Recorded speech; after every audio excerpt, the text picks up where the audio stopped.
Beleza? Dando esses lembretes, vamos aí partir para construir nossas primeiras medidas aí.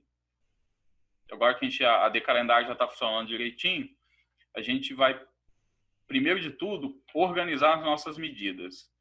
Normalmente, as pessoas às vezes saem construindo medidas aqui, aí depois tem que construir uma medida numa outra tabela, e o que acontece? As medidas ficam soltas, perdidas por aí, né?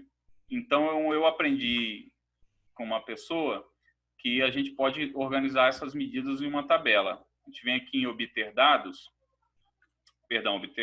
inserir dados, como se a gente fosse criar uma tabela nova. A gente vai chamar essa nossa tabela de underline medidas e vamos carregar ela. E aí, a partir de agora, todas as medidas que a gente criar, a gente vai colocar dentro dessa tabela. E por que eu botei o underline? Para ela ficar lá em cima. Para ela poder ficar organizadinha lá em cima, ficar fácil da gente visualizar nossas medidas.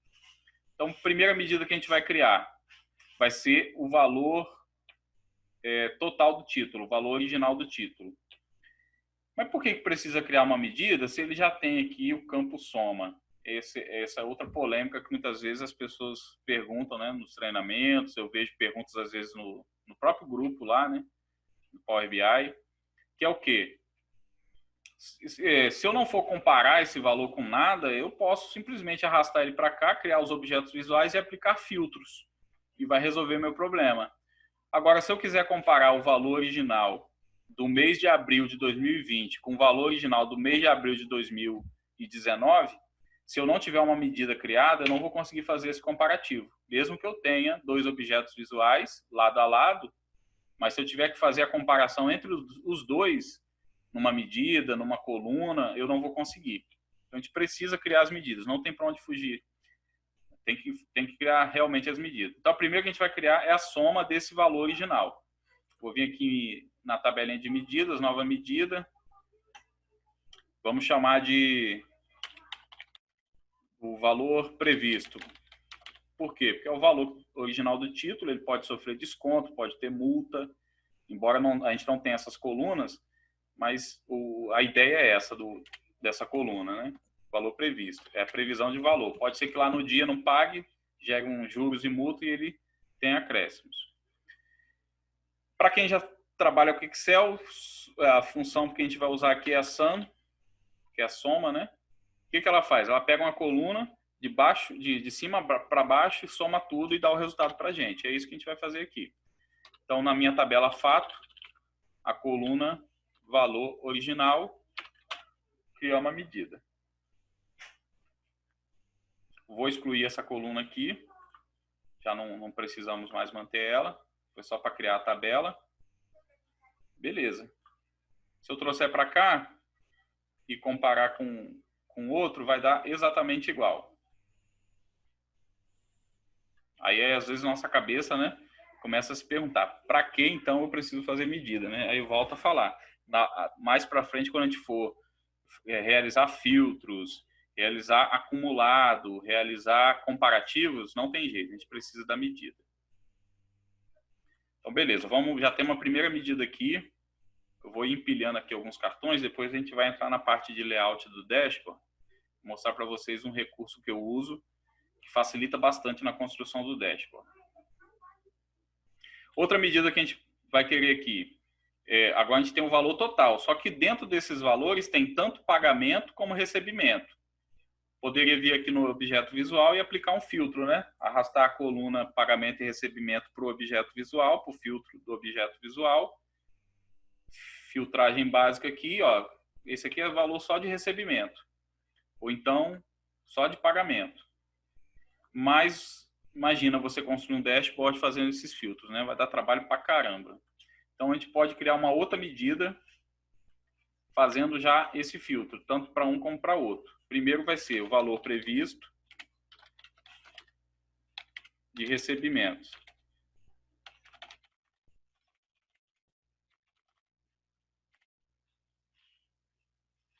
Vai ser o quê? A famosa função calculate.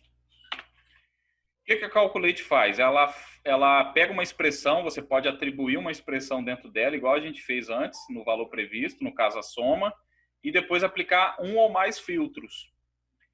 No caso aqui, como a gente já criou uma medida acumulando todo o valor dessa coluna, não precisa a gente fazer aqui uma soma novamente e chamar a coluna.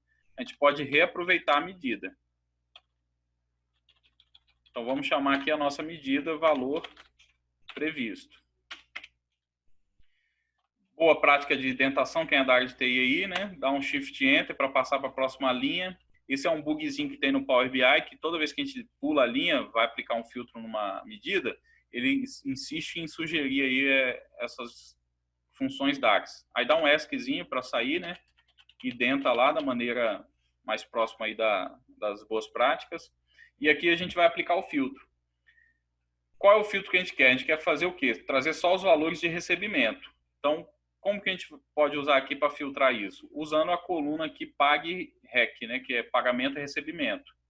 Então, eu vou dizer o seguinte, que enquanto lá na minha F lançamentos, aí uma dicasinha aqui, ó, em vez da gente digitar o nome da tabela, a gente pode digitar o nome do campo, que aí ele já vai achar na tabela. O nome do campo é Pague REC. Se eu digitar ele aqui, ó, não precisa eu digitar F, underline, lançamentos, porque às vezes o nome da nossa tabela pode ser muito extenso, a gente perde muito tempo. Selecionei o campo. Os recebimentos, o código dele é 1. Então, filtro aqui pelo 1. Dou um Enter e já vou ter minha medida de valor previsto de recebimento. Se eu colocar aqui como cartão, talvez vocês lembrem que é o mesmo valor que a gente aplicando o filtro aqui. Beleza? Vou criar agora do pagamento. Pode dar um Ctrl C aqui, ó. O Power BI está meio chato com isso de você selecionar.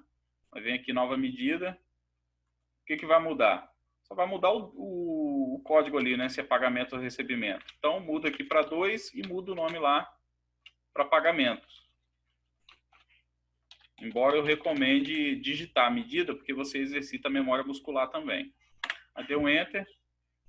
Isso quando você tem muito código na medida, às vezes você está fazendo vários filtros, várias organizações, vai ter um código muito extenso, aí vale a pena. Se arrastar para cá, transforma em cartão, a gente vai ter a diferença de um para o outro aqui. Então, a soma desses dois é igual a esse daqui. Beleza? Então, já temos aí 3 medidas criadas. Outra informação que a gente quer, além dos... Ó, aqui eu botei pagamentos, não é, não é pagamento mesmo, tá certo. Aqui são os valores previstos, essas 3 medidas. A gente pode replicar agora para os valores realizados. Eu vou fazer só o do total para a gente ter o valor do saldo, tá? E essa outra replicação aqui é muita redundância, vocês podem fazer no exemplo de vocês aí depois, ou para praticar, né? Ou em outro momento, para a gente não perder muito tempo. Então, vou fazer aqui uma medidinha rapidinha só para somar o valor total das baixas. Vou botar o baixado aqui na frente, para quê? Na hora que a gente for organizar aqui, às vezes está encurtado o nome da medida e fica difícil a gente localizar. Eu tenho adotado essa prática de colocar o que se refere no início do nome da medida.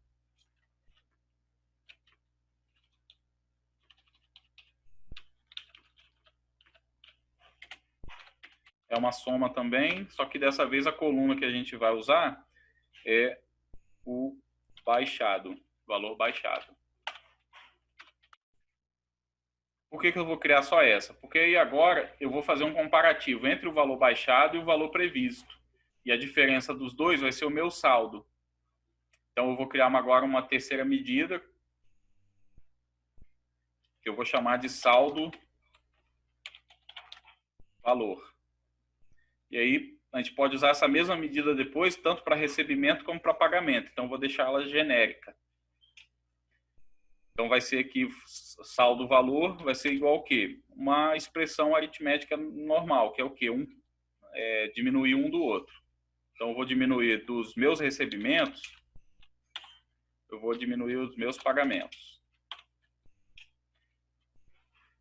Poderia ter feito uma medida direta fazendo esse cálculo? Poderia. A gente poderia, numa medida só, ter feito a soma dos recebimentos, embaixo a soma dos pagamentos e o resultado dessas operações através de variáveis. Dá para fazer assim também. Se quiser economizar a construção de medidas, né, faz em uma só. Eu prefiro fazer medida, fica mais fácil de gerenciar depois. Então, eu tenho aqui o saldo do valor, transformar em cartão. Esse aqui seria o resultado do período da empresa.